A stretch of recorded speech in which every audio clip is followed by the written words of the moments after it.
No. Do you need water? I need water. Yeah, that'd be nice. You want some tea, water, Yeah. pop, like, So you want some rum and coke, like. Girl, okay. I'm being serious. Do you want apple juice, tea, chocolate milk? Not chocolate milk. Just give me a water, Sandra. Why you gotta be so complicated? Iced coffee? Would you like ice? Girl, come on and give me the bottled water. I don't have bottled water. I'm bougie. I don't know what you think this is. Having bottled water is not bougie. What? It's good to have bottled water. You have bottled water? Well, sometimes I buy bottled water, but I I'm have a not. Brita filter that I never fill up. Thank you. Thought you were gonna give me the red solo cup. I'm like, okay now. Hold up. Hold up. Hold up.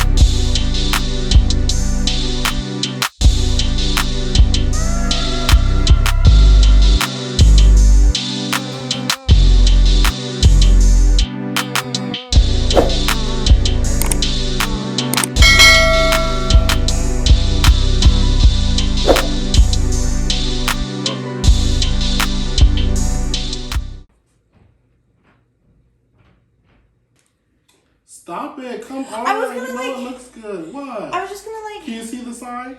Can you see the sign or not?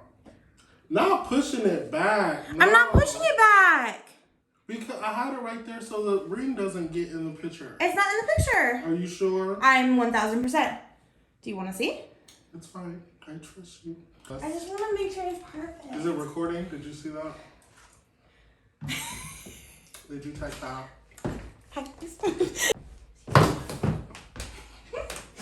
It's a mess. Just take it.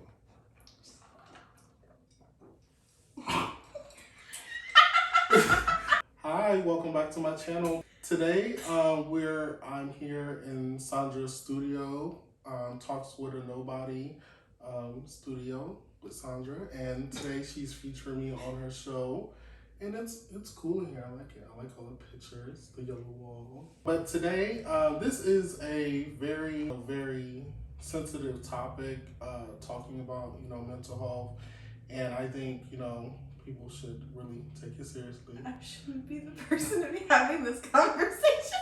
I know, Miss Rum and Cocoa, I can't. He's like, let's talk about mental health. It's real serious. And I'm over here like, I make everything a joke. I need to. I need to make everything a joke or I will die. So today, we're going to be reading or listening to some of the submissions people have sent us.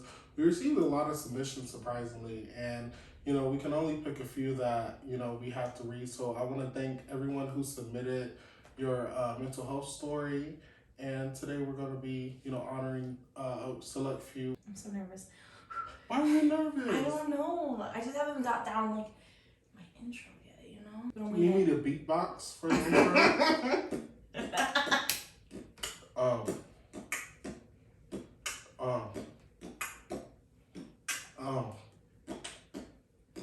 You have to talks with a nobody. You have to talks with a nobody. You have to talks with a nobody. We just did that. Well, you just did that. Hey, what's up, guys? Talk to the Nobody here. Sandra, and once again, Mr. Damaris, aka Deshaun Ellis. Hey. Hi. Today we're going to be talking about mental health and just how it affects our lives and other people's lives. We've had a lot of submissions, and we decided that we wanted to share those submissions with everyone else, and hopefully someone's story can help you, or maybe you have some opinions. They don't know what's in store for part 2 yet. No.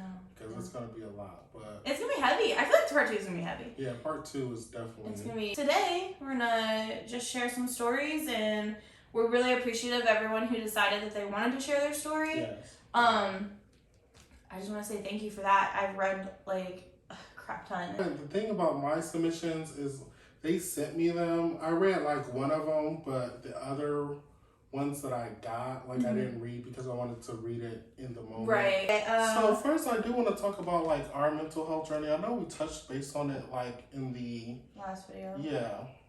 Like a disclaimer, neither of us are medical professionals. Oh, well, I am a medical professional, but I'm not a doctor. I just play one on TV. Oh my god. I mean, like, anything that we may say, any advice we may give, any of our inputs that we might share when we're reading these stories or telling our own stories, just remember, we're not a doctor. Our opinion, to me, is very valuable. Yeah. Because it is coming from two people who battle with mental health, in a sense, so... I definitely would say, like, just take what we say with a grain of salt, though, and just go seek help. Professional help. Stop it. Get some help. You know? Go get help. Go ahead. That's yeah. So real. Like if you're listening to this and you're like, oh wow, I do that too, or oh wow, that really speaks to me, or you know, I've struggled with that too. Don't be like, oh, I'm gonna take what they say works for them and try it out because it might not work for you. Get some help. Do what's best for you. Yeah. That's like taking the COVID shot. Do what's best for you. If you think you should take it, I love you either way. If you don't want to take it, I'm fine with that, but I'm gonna have to wear my mask around you. Where do we start? I know, that's what I'm thinking, like, so basically what I know I'm diagnosed with, depression, anxiety, CPD, so it's like complex post-traumatic stress disorder. Super fun stuff. What I'm not diagnosed for is ADHD, but the more I spend on, which sounds horrible, TikTok, like being TikTok diagnosing me with. Literally. But no, I see people share their stories on like their ADHD, and I'm like, oh my god, I'm not weird. Right. That's not a weird quirk that I have. That's like legitimately like a real thing that like people are also struggling with. So like I'm self-diagnosed ADHD. I'm gonna seek professional help for that because I've really been looking more into it, and puzzle pieces are clicking. Yeah. And I'm just like, oh, it might not be severe, and like I've been reading more that it's like it appears differently in women and like girls than it does boys anyways. So I had a good childhood but rough childhood. Like, no disrespect to my mom, she did the best she could, but it was rough. And sometimes she didn't do the best she could, and that's okay. Like, me and her have a really great relationship.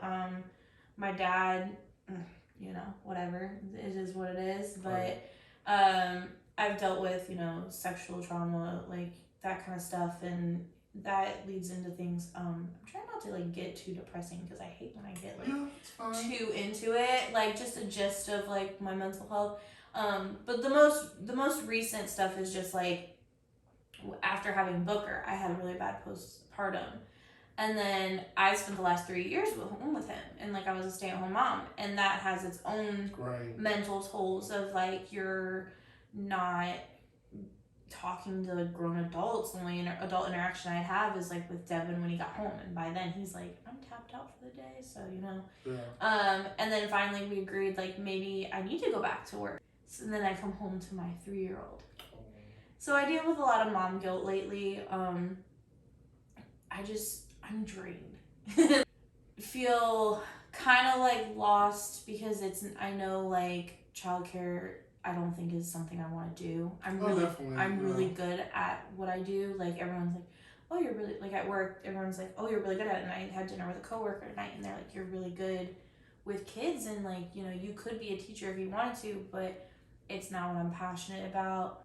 And I play a lot back and forth with like coming back home and then sticking to photography full time, and that's played a huge toll on my mental health because moving back home, my clientele has just declined. Like, I don't shoot as much. I'm feeling less creative, so I'm finding other creative outlets. But it's just like when I'm doing like all these paintings that you've been seeing me do and stuff, like it's literally like my form of escapism. So instead of like cutting myself anymore because I'm a grown-ass woman and gotta find other outlets than cutting myself, that's what it's been, is like locking myself in this room and painting, or like spending hours on TikTok in dissociation, like from everyone and my kid and my husband, and it sucks. And I could get more into it, but I just feel like No, thank you for like, sharing that, because it's like, it's not weird, but it's like I understand everything like you're going through right now, because it's like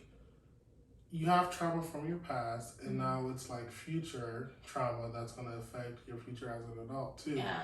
So it's like you want to definitely nip everything in the bud now and like try to get things situated right now.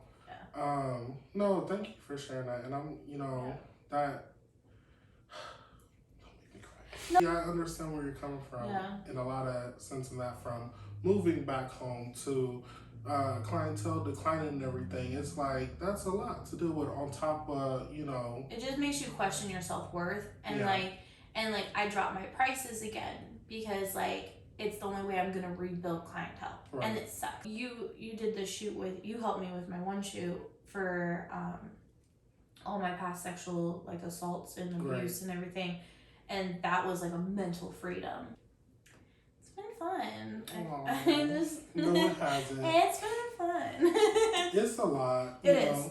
And it's hard because we do deal with stuff from past trauma, and it still pops up and unexpectedly affects us today. I've come to terms with the fact that, to start off, my mom had, mental issues as well, and she was on Ritalin when she was younger, when she was like, I don't know, but she was younger. And, personally, me growing up, I actually went to not a psychiatric, place, but a place for kids that act out in school and stuff, and they try to see if it's something, and they put you on pills. And I remember being on the pill one time, and me and my mom were like driving in Youngstown. This was in Youngstown. So me and my mom were like driving in Youngstown, and we were going back home. And I took the pill, like it was the first day I took the fucking pill.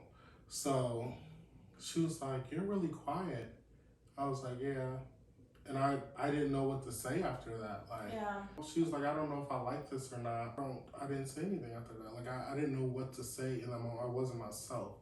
And not necessarily saying don't trust medicine and stuff like that, but in that moment being, and this was young, this was way younger. So it's like, in that moment, it's like, wow, this is something totally different. So it wasn't necessarily that it had a bad effect on me. Maybe it calmed me down more. I feel like, her past, trauma and stuff affected how she raised me, and how she raised me affected, things that are going on in my life right now. How you respond to things. Yes, definitely how I respond to things. And even today, like, I'm sorry for, not answering your phone calls and, but internally, mentally, I'm like, come on. When you said okay, ... I was like, I know this bitch is like an attitude. But I've learned to tell people how I feel the first time, so they understand, where I'm coming from, and you understood, and I really couldn't talk right then. I'm definitely where I want to be with my mental health, but I am taking it day by day with my mental health.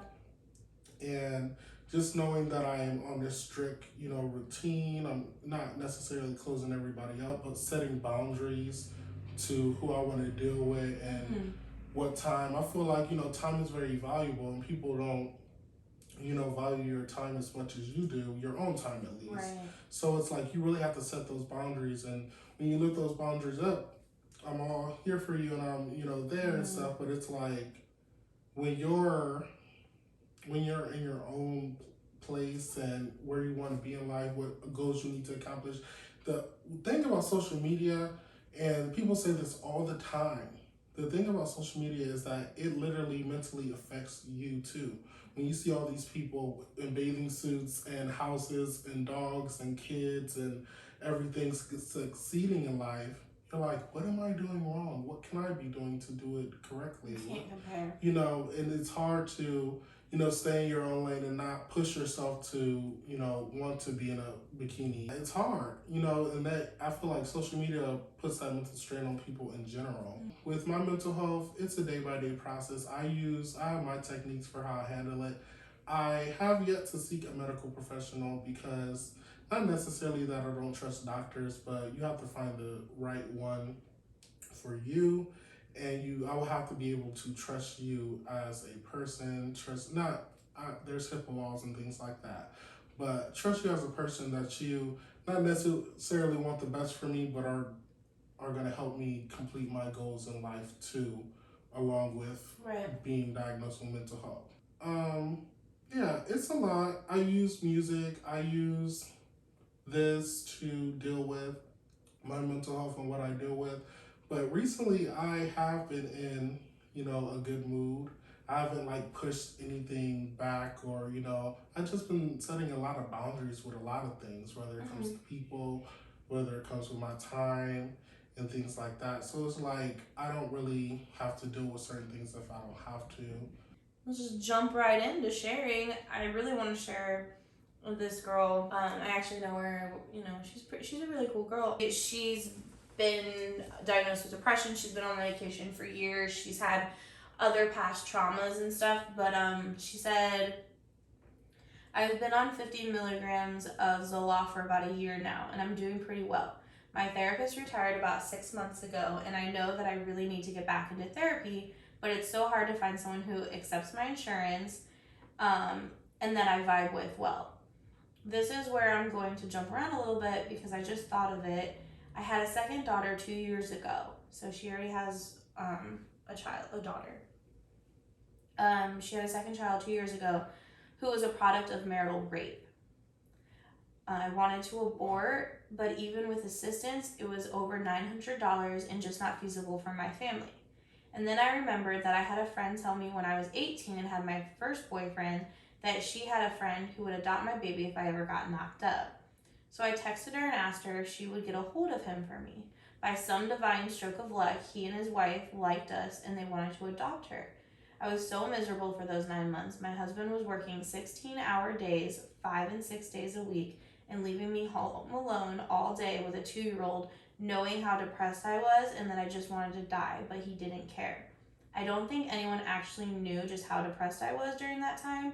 Most people just thought I was sad that I was giving my baby away, and that wasn't the situation at all.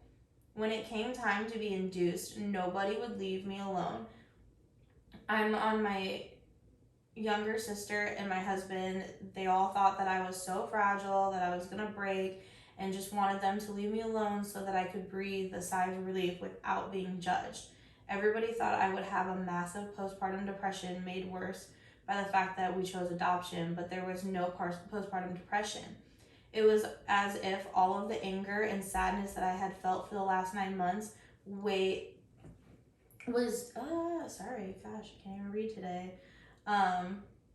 gone as soon as I handed the baby to her parents.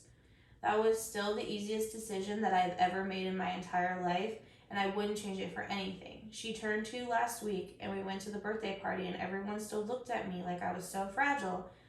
But she is not the source of my depression now. My depression now then stems from life in general, the fact that I have no friends and really no support system.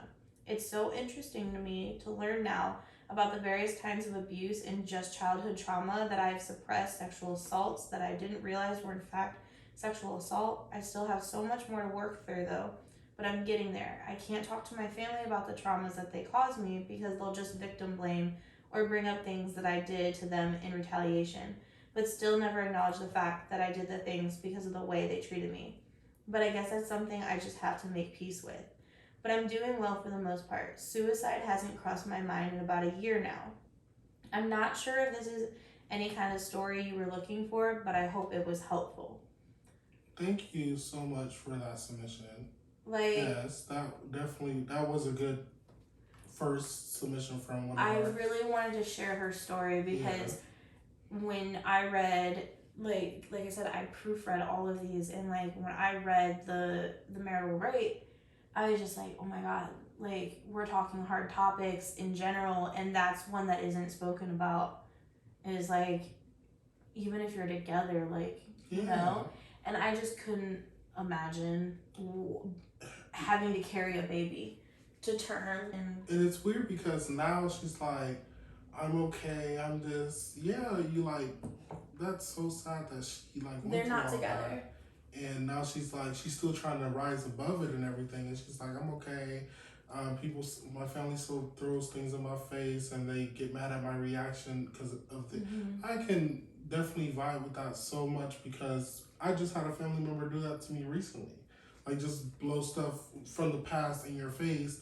I'm like, wow, that's so like that's backtracking. Like, no, I'm moving forward with my life, and thank you so much for that submission. That was a lot. Yeah. This is another one submitted from someone that I actually know. It's pretty cool. I mean, it's cool to learn about it's people cool to that, hear about it. because you're like, oh, I never knew that about you. And it's So, like your battles with your own stuff. Like, you think your mental health is a lot, just listen to these other people's. I have been diagnosed with CPTSD, generalized anxiety, and OCD that started as a result of the traumas. Outside of the mental health issues themselves, one of the biggest struggles for me is the ones I was open with those diagnoses. My family started acting different. If I have a valid concern about something, they go, "You're just so anxious. Not everyone worries as much as you do." I have a degree in applied science, work in health field, and have a child with medical issues most people have never even heard of. I had to learn things about the body, the immune system, microbiology, chemistry, and my older brother with a similar medical degree is great. He's understanding, he's not judgmental, but if he says something, my family believes him because he went to school for science. If I said that it's dismissed, sorry guys, can't talk today. If I said that it's dismissed because apparently you can't know about science once you've experienced trauma, it's so frustrating. I've had to have my brother explain something that I've already explained because my own family doesn't trust my degree because I'm mentally ill. Wow. But they trust his. There are plenty of things to struggle with when you have mental illness, but your credibility in your field of study, your family acting differently towards you, that's not something that should happen. That's the result of negative stigma around mental illness. And I feel like my heart hurts. The fact that she has like a degree, she has a kid she cares for and has researched for because she needs to know this information, and they don't take her word for it because has a mental health Just because issue. you have that, like, you're not credible. Like like basically she's crazy. Like, and that's. But you went to school and got a degree, and that's sad to hear. Like your own family, like, but her brother's credible, and so she has to be like, "Hey, tell mom I said this." You know what I mean? And like tell mom that this, what this is, and he'll explain it, and they're like, "Oh yeah, you're so smart. You have a degree." Like, get the fuck out of here. That's so messed up. Like, I would be shook if I went to school and that's why I am setting boundaries now, because it's like, even with family, like, they can be so like judgmental when it comes to everything in your life. Even family that isn't your family, like, so judgmental if you're doing, you think what's best is for you and they don't think it's doing enough. This first one I have, it's pretty long to me because it's just like a big old paragraph. But it says, "My journey with mental health has been a long and tremendous road. I remember so clearly developing depression and self-harm habits as early as middle school and carrying through high school. While I learned to cope with my depression in different ways, it was still there throughout adulthood and finally peaking while I was in an abusive relationship. I no longer knew who I was, living strictly for survival to the next day." Whew, sorry. This is a lot. I don't know, I'm getting like choked up by reading. Yeah, Sorry. it's. And especially seeing it for the first time. It wasn't until that relationship was done and I had to go through learning who I was again that I feel my relationship with my mental health has become a positive one. I learned about my own strength and reflected on what made me beautiful and worthy as a person. I set boundaries and dedicated what I would accept from others. Dictated, not dedicated, I'm sorry. I'm so sorry.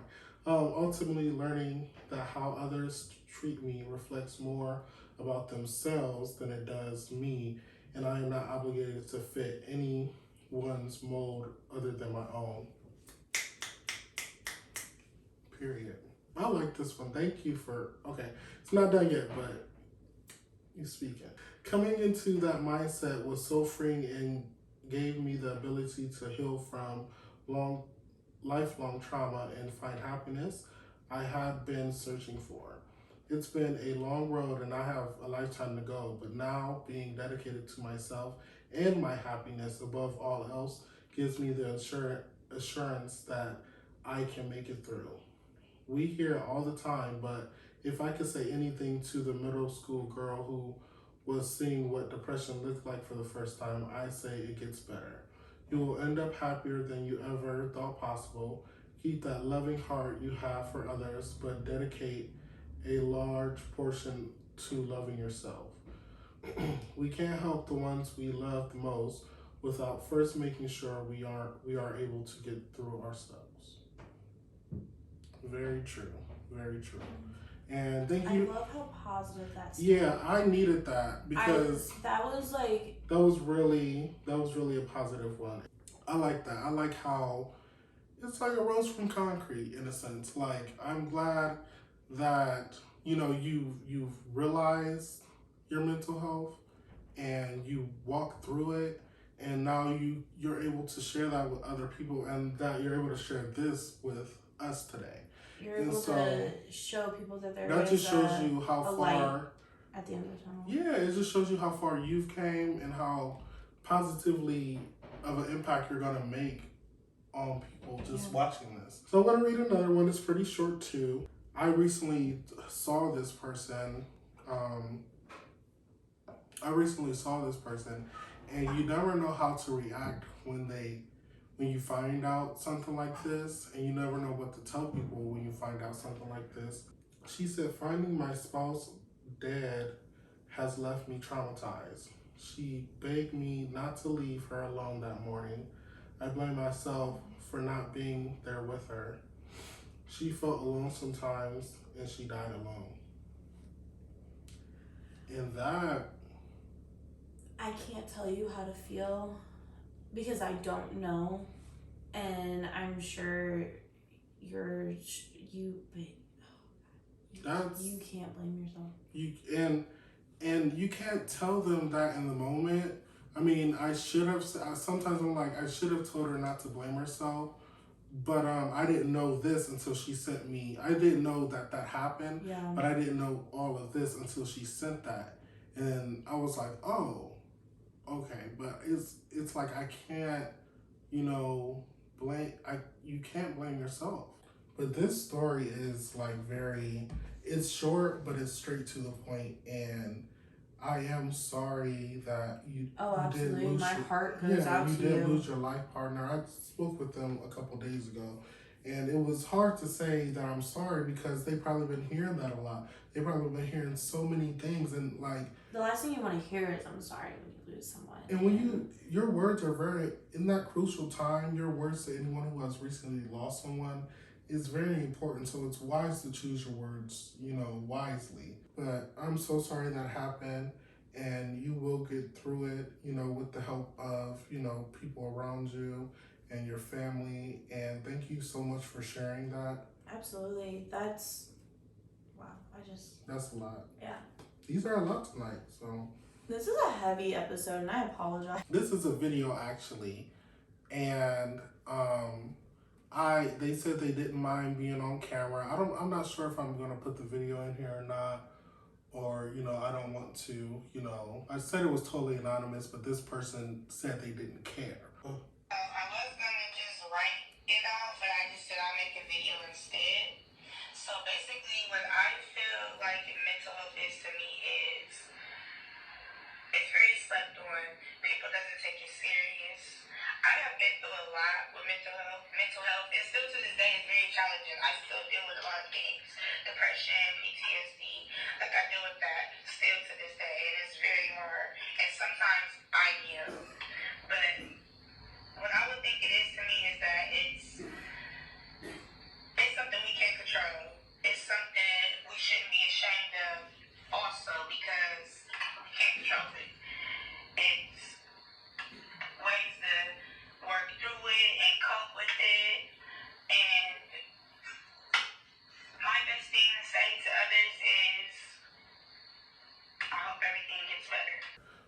thank you for sharing that, and Oh, thank yeah. you for because we need to normalize mental health in a sense. You know, Oh, for sure. yeah, I feel like it's been normalized now going into 2021, but 2020 people were like, "Oh, I'm mentally, socially like not the same anymore," and everyone realized in a sense what mental health was back in 2020. So, thank you for sharing that. I really appreciate that. And we will get together soon and, maybe shoot something regarding that as well, because I do want to hear more from you. Okay, this is coming from a friend of mine as well. She said, "Hey, hon, I just saw your post about mental health. I've been dealing with depression and PTSD since high school from my ex blank. I was on medication, but after I moved away from him, everything got better, or at least I thought. A year later, I got with my ex, who proceeded to use me and have sex with other females in my house. The female roommate had told me she was jealous of me and said she hated my guts. I then went into my bathroom and tried cutting my wrist.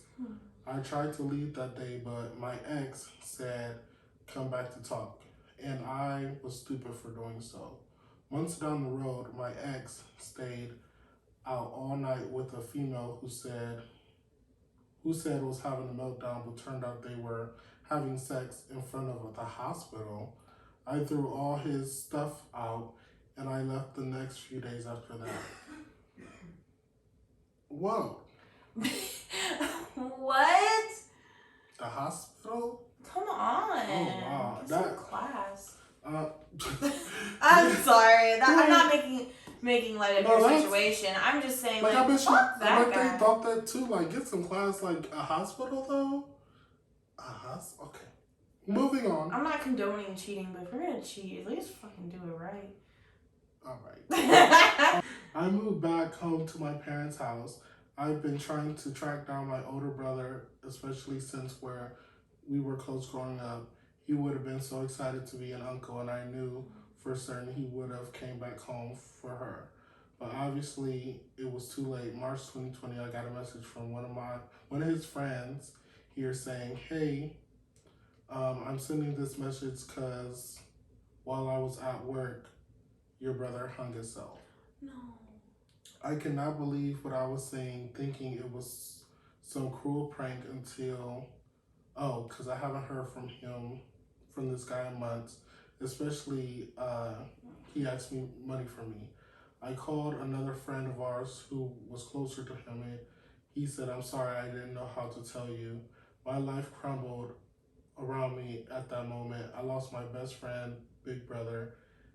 It still kills me a year and a half later, and his 32nd birthday is coming up. I hope someone hears this and knows that they are not alone.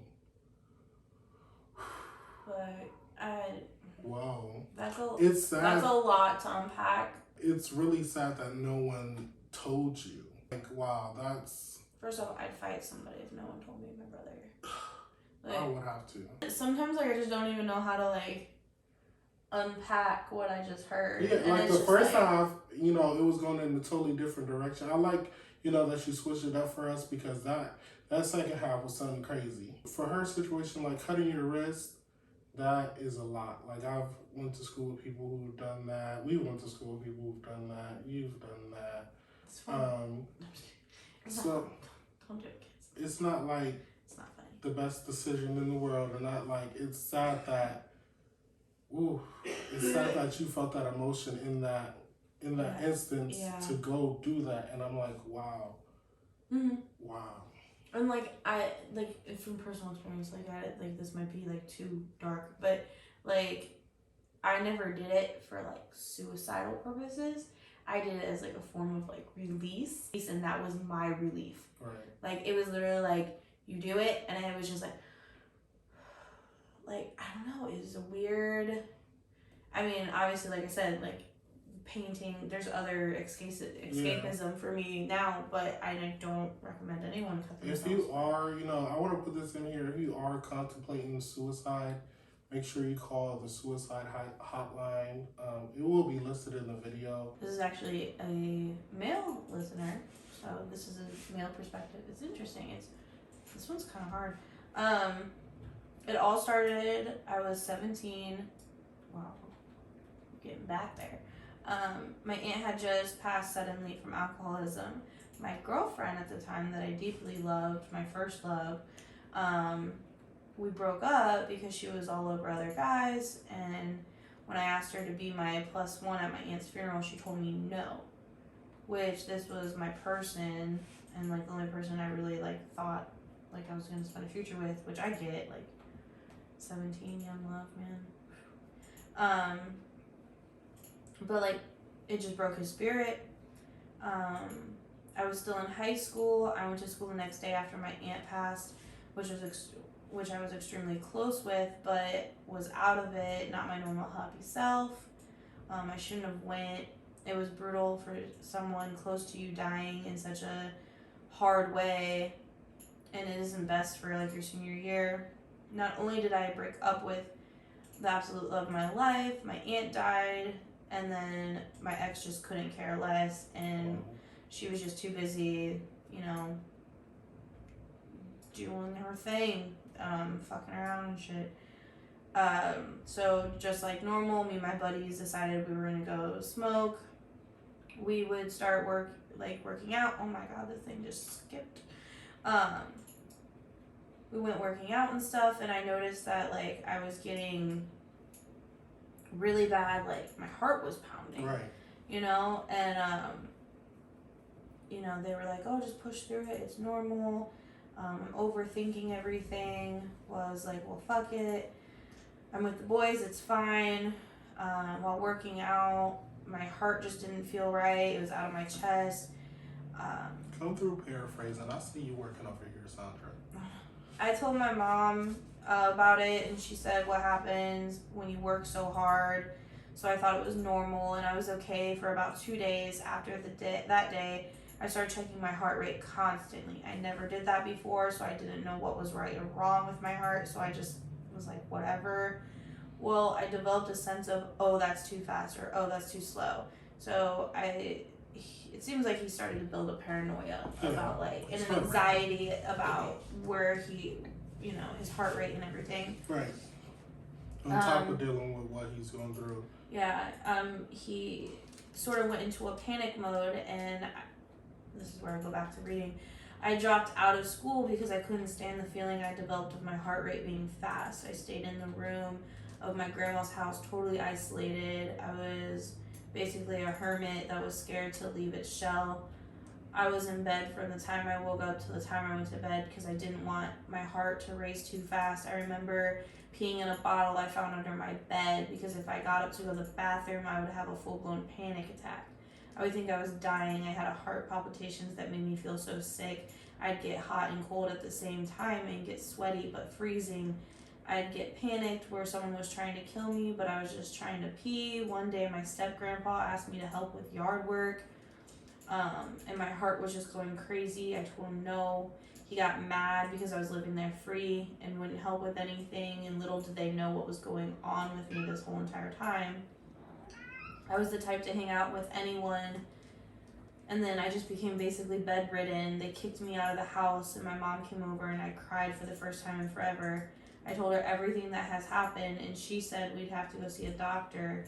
I was at the point where my best friend would come over, and I'd say I was busy because I'd just go straight into a panic attack. She took me to the doctor, and he prescribed me medication to help my anxiety, which was almost 190 just from being scared. The meds at first made me feel sleepy and hot flashes, but finally started working, and I was able to leave my bed. It was amazing. I was a new man. Skip 5 years later, and all of a sudden the same feelings were back. Mind you, I always checked my heart rate, never went into situations that made me feel anxious. 5 years later, I'm meeting a girl at my first real job. I'm gonna leave her name out for privacy reasons, and we hit it off. I was finally becoming a human being again. We got my first job, my first apartment. I was living life well. I was terrified to drive at first, but I eventually, started driving around. For about 2 years, I had zero problems, but still wouldn't do anything to freak out my heart.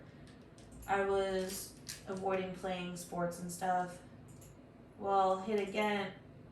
I was on the top of a medication, and I was still having anxiety, shaking, heart racing, palpitations, and being scared to live life. I went to a therapist, and they said it's anxiety. Take these meds. Well, I was scared to take them, and never did.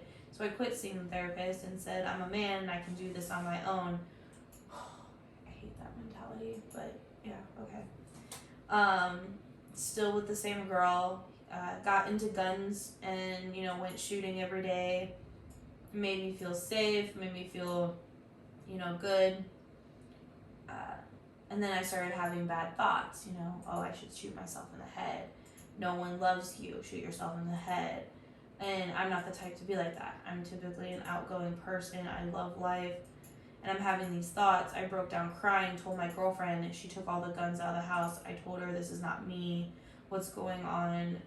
So I went to another therapist, and they prescribed me more pills, and I didn't take them. I got better, got guns again, started shooting again, told myself I'm better than this, and it was fine. We broke up. I went into depression, started sleeping with every girl I knew, and I felt like shit. Started drinking every night, became an alcoholic. I met a girl, we hit it off, but it didn't feel the same. I didn't feel the same way that she did about me. And I went through another episode of panic attacks. Now I'm 28, and every day I drink to make myself feel better. I still have anxiety. I still take meds every day, which you're not supposed to drink and take meds. Yeah. And pray to God it gets better. It doesn't. Sometimes I think if we never broke up and my aunt never passed, would it be like this? My friends I was close to never talk. My life has been shit, and I don't know why. Every day I take a check of my heart rate. I'm terrified to go places. I'm terrified I'm going to have a panic attack. Every time I hear my boss and other boss talk, I think they're talking about me. I'm living in a hell and want to make it better, but my anxiety doesn't let me. I can't DoorDash because I'm afraid they're going to poison my food. He's just all the way he's really, and he's just not the same person he was when he was a kid, which is, he knows he still has life to live, and he says he wants to make it a good one, and that's why he's still here, and he's still fighting, he's still trying, and it's just... I'm glad. Thank you for sharing, because it's hard for men to share their stories because we're supposed to be all macho and everything, but men go through. We should open the door for a lot of men to speak about their mental health and show feelings and be more emotional about how they're feeling about certain things. My heart hurts when I read that because I actually know this person. Yeah. And we used to be best friends, and I had no idea that any of this was happening. So the fact that you can be best friends with someone and still not know what they're going through, so just... One thing I will say, and again, I'm not a doctor, but I am a medical professional, is that you should not drink and take your medicine.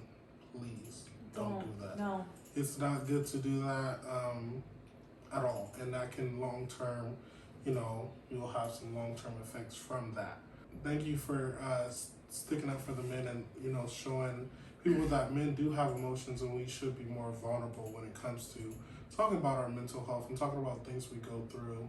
He spent his whole life not telling people that his heart was racing, and that he's going through a lot of stuff, and that stuff makes him anxious at sometimes, and he can't tell people because guess what? My heart hurts for the fact that he's still going through it, but at the same time, I'm glad he shared his story because it's just proof that it's not, like I said earlier, it's not linear. Right. Mental health is not linear. It's not gonna be oh, you get better and you stay better. This whole video, I feel like I've been up and down with the stories. I felt up when they were saying, oh, I'm getting better, and then I'm feeling up when the girl's and you can do it too, and this is for... But these past three, I'm whoa, this is hitting heavy, hard. yeah. So thank you all for your submissions. We really appreciate that. It was, very... Hug your loved ones tonight. Yeah, for sure. Make sure you tell someone you haven't told in a while that you love them, platonically, whatever. just tell people you love them. Yeah. Make sure they know, because sometimes like we forget with the day-to-day stuff to tell people how much we appreciate them or how much they mean to us. Need to you know. give people their flowers while they're here. So Just check out the links in our descriptions for if you're feeling any type of way, really. If you're feeling suicidal, depression. yeah, make sure you go. You know, the link will be below, but make sure you give them a call or go visit to the websites or anything. Your phone. I will keep saying this. I think I said it in the last video. Your phone is your best resource for anything. For finding TikToks, for, you know, if you're feeling down, if you need to download an app and talk to somebody. They have apps to talk to people. That's how, you know, I don't know, but utilize your phone. Don't be on Facebook all day. Go ahead and delete the app if you need to and talk to somebody on one of them apps. I really appreciate you. I love you. I love you. Thanks for having me at your studio. It's so nice. I love the sign. Thanks for watching. Thanks for hopefully, listening. yes. And, you know, hopefully we were able to, you know, positively, you know, impact someone that's listening, because I know a lot of people deal with mental health. I know a lot of people didn't send me a lot of submissions because, you know, they're still dealing with mental health and they're still, you know, got things going on that you can't share at this time. So I understand that. Thank you for considering. But, you know, make sure if you like more exclusive content like this, make sure you go on Spotify and listen to Talks with a Nobody. And you can go ahead and follow me on YouTube at Deshaun Ellis. Make sure you subscribe. And you have Instagram. What is that? Yeah, we got Talk with a Nobody on Instagram now. Follow that. That'll update you on the next podcast, which will be with Maris, so that's fun. And our significant others. We're going to be talking about mental health and relationships. For sure. So definitely, like, go follow me at Deshaun Ellis on Instagram so you can get up-to-date information on what I'm doing in my life too, and what I'm doing with Sandra too. I hope you have a blessed night, and We love you. if you or anyone you know are dealing with suicidal thoughts, help is available. Please dial 1-800-273-8255 at the National Suicide Prevention Lifeline.